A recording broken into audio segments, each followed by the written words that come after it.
오늘은 3월 17일입니다. 165년 전 오늘 토리노 의회에서 선언이 울렸어요. 비토리오 에마누엘레 2세를 이탈리아의 왕으로 선포한다. 그렇게 이탈리아 왕국이 탄생했어요.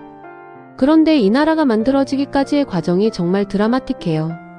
꿈을 꾼 혁명가, 오렌지 한 알도 안 따먹은 군사 영웅, 그리고 아무 이해관계도 없는 전쟁에 뛰어든 냉철한 외교가. 이 세 사람이 각자 다른 방식으로 움직이다가 하나의 나라를 만들었거든요. 그리고 통일 이후 이야기도 재밌어요. 마피아가 왜 거기서 나왔는지, 교황이 왜 60년 동안 이탈리아를 인정 안 했는지, 자기가 황제 자리에 앉혀준 나라한테 전쟁에서 진 황당한 이야기까지. 오늘은 그 이야기를 해볼게요. 먼저 상황을 이해해야 해요. 서로마 제국이 멸망한 476년 이후 이탈리아 반도는 1400년 넘게 하나의 나라가 된 적이 없었어요. 19세기 초 이탈리아는 이랬어요. 북쪽은 오스트리아 제국이 지배했고 남쪽은 양시칠리아 왕국이, 중간에는 교황이 직접 다스리는 교황령이 있었어요. 사르데냐 왕국, 토스카나 대공국까지 합치면 사실상 여러 나라가 반도를 나눠 가진 형태였어요. 당시 오스트리아 제상 메테르니가 남긴 유명한 말이 있어요. 이탈리아는 지리적 표현에 불과하다. 나라가 아니라 그냥 땅 이름이라는 거였어요. 그 말을 반박하기 위해 세 사람이 나섰어요. 첫 번째는 주세페 마치니예요. 혁명가였어요. 청년 이탈리아라는 비밀 조직을 만들고 공화국을 꿈꿨어요. 망명과 추방을 반복하면서도 포기하지 않았어요. 혁명은 여러 번 실패했지만 그가 심은 이탈리아 민족주의라는 씨앗은 결국 통일의 토대가 됐어요. 두 번째는 주세페 가리발디예요. 군사 영웅이었어요. 붉은 셔츠를 입고 다녔기 때문에 부대 이름이 붉은 셔츠단이었어요. 1860년 5월 가리발디는 단 1069명을 이끌고 시칠리아를 공격했어요. 상대는 15만 명의 양시칠리아 왕국 군대였어요. 상식적으로 불가능한 싸움이었어요. 그런데 이겼어요. 이 원정에서 가리발디 부대에 대한 유명한 증언이 있어요. 행군 중에 길가 오렌지 나무에서 오렌지 한 알조차 따먹지 않을 만큼 군기가 철저했다고요. 그 덕분에 현지 민심이 돌아섰어요. 시칠리아를 점령하고 나폴리까지 진격한 가리발디는 이후 국왕과 테아노에서 만났어요. 그리고 정복한 남부 전체를 비토리오 에마누엘레 2세 왕에게 넘겼어요. 자기가 통치할 수도 있었어요. 보상을 요구할 수도 있었어요. 하지만 가리발디는 어떤 데 가도 거부하고 카프레라라는 작은 섬으로 혼자 돌아갔어요. 씨앗 한 줌과 말린 대구 약간을 챙겨서요. 이탈리아 통일의 영웅이 섬으로 조용히 사라진 거예요. 세 번째 인물은 카밀로 카보우르예요. 사르데냐 왕국 총리였어요. 혁명도 칼도 아닌 외교를 선택했어요. 카보우르의 문제는 하나였어요. 사르데냐 왕국 혼자서는 오스트리아를 이길 수 없었어요. 프랑스나 영국을 끌어들여야 했어요. 그래서 그가 선택한 게 크림 전쟁 참전이었어요. 크림 전쟁은 러시아가 오스만 제국을 압박하면서 터진 전쟁이에요. 이탈리아와는 직접 아무 관계도 없었어요. 그런데 카보우르는 1855년 사르데냐 군대를 이 전쟁에 보냈어요. 이유가 딱 하나였어요. 프랑스 영국의 눈에 들기 위해서. 국제 무대에서 사르데냐의 이름을 각인시키기 위해서. 전후 파리 강화 회의에서 카보우르는 당당히 이탈리아 문제를 의제로 올렸어요. 그리고 나폴레옹 3세를 설득해서 오스트리아와 싸울 때 프랑스가 함께 싸우기로 약속을 받아냈어요. 그 대가로 니스와 사보이아를 프랑스에 넘겼어요. 카보우르의 고향이 포함된 지역이었어요. 가리발디는 이 결정을 평생 원망했어요. 하지만 카보우르의 도박이 없었다면 통일도 없었어요. 역사학자들은 이 세 사람을 이렇게 요약해요. 마치니는 사상을 만들었고, 가리발디는 땅을 만들었고, 카보우르는 나라를 만들었다. 그리고 카보우르는 나라가 만들어지고 81일 만인 1861년 6월 6일에 세상을 떠났어요. 임종 직전에 이런 말을 남겼어요. 이탈리아는 만들어졌다. 모든 것은 안전하다. 1861년 이탈리아 왕국이 탄생했을 때 같은 시기 북쪽에서도 통일을 향해 달리는 나라가 있었어요. 프로이센, 나중에 독일이 될 나라예요. 두 나라는 비슷한 시기에 비슷한 목표를 향했지만 방식이 완전히 달랐어요. 비스마르크는 이렇게 말했어요. 현안은 연설과 다수결로 해결되지 않는다. 오직 철과 피로만 해결된다. 그래서 프로이센은 덴마크, 오스트리아, 프랑스를 차례로 전쟁으로 꺾으면서 독일을 통일했어요. 완전한 군사력 중심이었어요.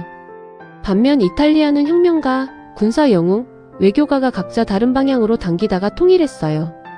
방식이 훨씬 복잡했어요. 그리고 두 통일의 결과도 달랐어요. 독일은 통일 이후 유럽 최강의 산업 군사 국가가 됐어요.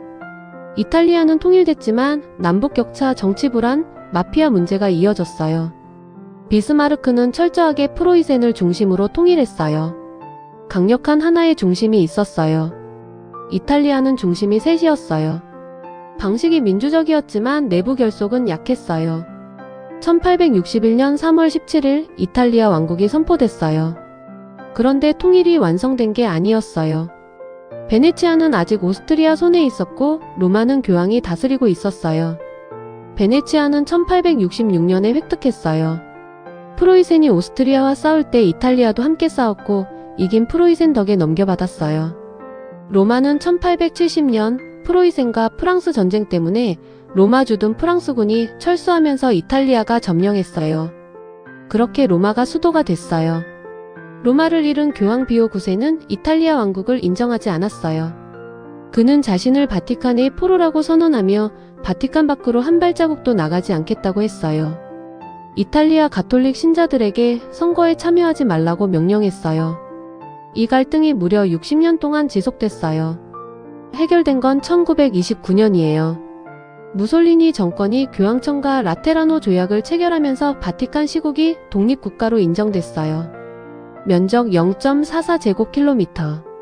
세계에서 가장 작은 나라예요. 지금 바티칸이 이탈리아 안에 있는 독립국가인 이유가 바로 여기에 있어요. 이탈리아 왕국은 강대국이 되고 싶었어요. 영국, 프랑스, 독일이 아프리카를 나눠 갖는 걸 보면서 이탈리아도 식민지가 있어야 한다고 생각했어요. 에리트레아와 소말리아를 차지했고 다음 목표는 에티오피아였어요. 그런데 여기서 황당한 이야기가 있어요. 에티오피아 황제 메넬리크 2세는 원래 이탈리아가 권좌에 올려준 사람이었어요. 에티오피아 내부 분쟁에서 이탈리아가 메넬리크 편을 들어줬거든요. 그 대가로 오찰레 조약을 맺었는데 이탈리아와 판본에는 에티오피아가 이탈리아의 보호국이 된다는 조항이 숨겨져 있었어요. 아마라와 판본에는 없는 조항이었어요. 메넬리크가 이 사실을 알고 수정을 요구했어요. 이탈리아가 거절했어요.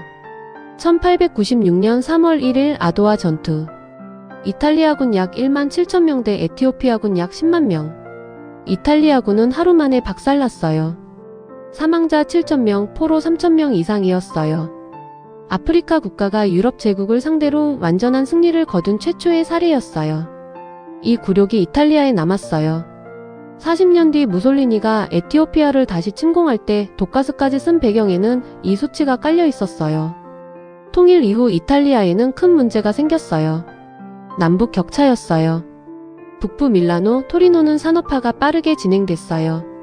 반면 남부 시칠리아는 농업 중심의 대지주 체제가 그대로였어요. 정부도 북부 위주였어요. 남부의 국가 권력이 잘 미치지 않는 빈자리를 채운 게 코사 노스트라, 시칠리아 마피아였어요.